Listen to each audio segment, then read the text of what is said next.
থেকে যে জাজমেন্ট এসেছিল তাতে বলেছিল যে হিন্দু সমাজের মানুষের আবেগকে গুরুত্ব দিয়ে যেখানে বাবরি মসজিদ ছিল সেই জায়গাটা রামলীলার কমিটিকে দিয়ে দেওয়া হলো। শুধুমাত্র আবেগে, ইমোশনালি, কোনো ডকুমেন্ট ছাড়াই ভারতবর্ষের সর্বোচ্চ ন্যায়ালয় সেদিনকে বলেছিল যে এই বাবরি মসজিদের জায়গায় নাকি আগে রামের জন্ম হয়েছিল, সেই রাম ওখানে জন্মেছিল, ওখানে হসপিটাল ছিল না, তার বাড়ি ছিল, তার ব্যাখ্যা দেননি।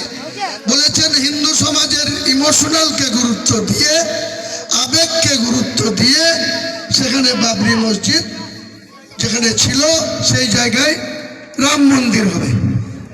ভারতবর্ষের প্রধানমন্ত্রী আদরণীয় মোদিজি গত 2024 সালের 22শে জানুয়ারি সেই অযোধ্যায় রামলীলার জায়গায় বিরাট আকারে রাম মন্দির প্রতিষ্ঠা করেছেন, উদ্বোধন করেছেন। আমরা কোনো বিরোধিতা করিনি।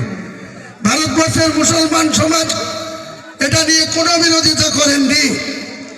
কিন্তু দুঃখ আমাদের লাগে যেদিন এত বড় একটা ইমারত প্রকাশ্য দিবালোকে পিভি নরসিংহ রাও প্রধানমন্ত্রী তার প্রশাসনের সামনে ঘন্টার পর ঘন্টা ধরে সেই ইমারতকে ভেঙে ফেলা হলো, ডিমোলাইজেশন করে দেওয়া হলো।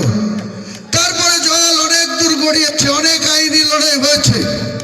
লাস্টে 2019 সালের নভেম্বর মাসে যে সুপ্রিম কোর্টের জাজমেন্ট তাতে কোথাও বলা নাই, পর্যন্ত দ্বিতীয় প্যারাগ্রাফে এটা বলা আছে রায়ে যে বাবরি মসজিদ তাকে উত্তরপ্রদেশ সরকারকে 5 একর জায়গা দিতে হবে। উত্তরপ্রদেশ সরকারের যারা দায়িত্ব আছে আপনারা জানেন, যিনি মুখ্যমন্ত্রী আছেন তিনি মুসলিমদের সম্বন্ধে কি আচরণ করেন ভারতবর্ষের লোক সবাই জানে, উত্তরপ্রদেশের মুসলিম ভাইরাও জানেন।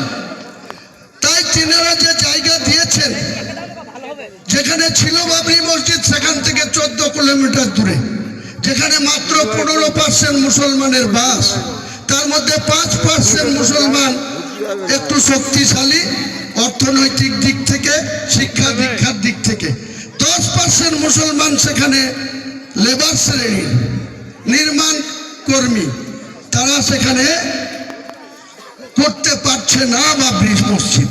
তাই আমার মনে হয়েছিল যে বাংলায় 37% মুসলমান, মুর্শিদাবাদে 72% মুসলমান, বেলডাঙ্গাতে 70% মুসলমান, সেই জায়গাতে আমি একটা বাবরি মসজিদ নির্মাণ করব। অনেক বাধা, সেই বাধার কথা পরে জানতে পারবেন। দিনের পর দিন যখন এই কাজ শুরু চলবে, আমি আজকে আবার আপনাদের কাছে ঘোষণা করছি বাবরি মসজিদ নির্মাণ হবে। কোন শক্তি আটকাতে পারবে না। আটকাতে আসলে আমাদের জীবনের বিনিময়ে তার আমাদের জীবনের বিনিময়ে মোকাবেলা করব, শহীদ হয়ে যাব, হাসি মুখে মৃত্যুবরণ করব, কিন্তু বাবরি মসজিদ হবে মুর্শিদাবাদের মাটিতে। বাবরি মসজিদ হবে, পাশাপাশি একটা ইসলামিক 500 বেডের একটা হসপিটাল হবে। এই যে আমাদের সরকার, স্বাস্থ্য দপ্তরের মন্ত্রী মাননীয় মুখ্যমন্ত্রী, পুলিশ দপ্তরের মন্ত্রী মাননীয় মুখ্যমন্ত্রী, মাইনরিটি দপ্তরের মন্ত্রী মাননীয় মুখ্যমন্ত্রী, আরো অনেক দপ্তর নিয়ে তিনি বসে আছেন।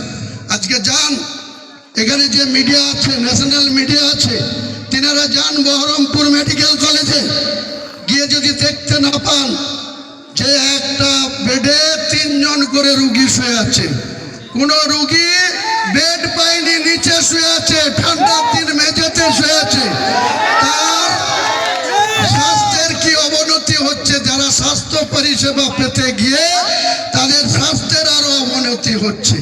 আর এই সরকারের নেতৃত্বরা আমাকে বাবরি মসজিদ করতে বাধা দিচ্ছে। এর জবাব গোটা বাংলার মুসলমান সমাজ আগামী দিনে এই সরকারকে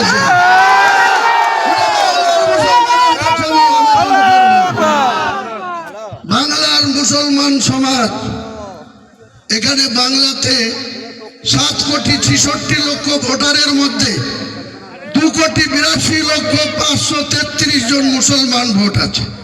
2,82,533 জনের মধ্যে মাত্র 40 লক্ষ নন বেঙ্গলি মুসলমান ভোট আছে, আর 2,42,533 জন বাঙালি মুসলমান ভোট আছে।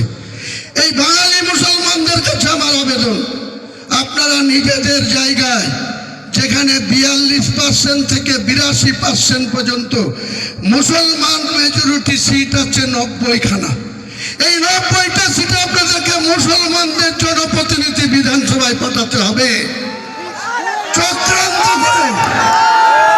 চক্রান্ত করে মমতা বন্দ্যোপাধ্যায় 2011-তে 13ই মে যেদিন রেজাল্ট হয়েছিল সেদিনকে 67টা মুসলমান এমএলএ ছিল।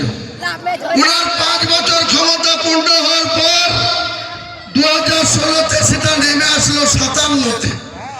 2021-এ সেটা চক্রান্ত করে নামিয়ে আনলেন মাত্র 44 জনে। আমি মুসলমান সমাজের কাছে একটাই কথা বলবো, আপনারা আপনাদের যাকে খুশি যোগ্য মুসলমানদের ভোট দিয়ে বিধানসভায় পাঠান, আর বাকি 90টার মধ্যে 200 যে 4টে থাকবে 294-এর মধ্যে, সেই 204-এর মধ্যে মমতা ব্যানার্জি আর শুভেন্দু অধিকারীর মধ্যে লড়াই হোক। তারা কে সরকারে আসবে হিন্দু সমাজ সিদ্ধান্ত নেই, তারা সরকারে থাকুক, থাকবো বিধানসভায় ইঞ্চিতে ইঞ্চিতে অধিকার বুঝে নিব, উন্নয়ন বুঝে নেব। এটাই আমার টার্গেট, এটাই আমার লক্ষ্য, এটাই আমার ইরাদা। এতে আপনারা আমাকে মন চাইলে নেতা মানবেন, না মানলে যাকে খুশি নেতা মানুন। মুসলমান সমাজ আপনাদের নিজের পায়ে দাঁড়াতে হবে, কারো চক্রান্তের শিকার হবেন না, কারো প্রয়োজনে পা দেবেন না, কারো কথা শুনে নিজের আজকে কি হচ্ছে 2 বছর ধরে এই সরকারের আমলে, বোম বাজছে কে? মুসলমান। মারছে কে? মুসলমান। মরছে কে? মুসলমান। কেস খাচ্ছে কে? মুসলমান। ডিম খাচ্ছে কে? মমতা বন্দ্যোপাধ্যায়ের পুলিশের দারোগা বাবুরা। এখান থেকে আপনাদেরকে সাবধান করে দিচ্ছি। আমি পরবর্তীতে করব। আজকের অনুষ্ঠান ঠিক 12টার সময় কোরআন খতম হবে। পবিত্র কোরআনের এখানে যাও এখান থেকে পিছাও।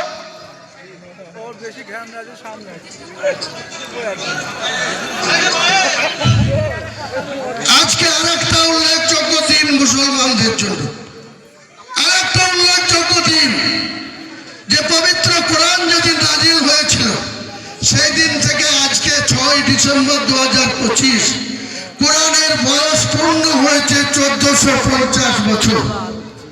এই 1450 বছর কোরআনের বয়সের দিনে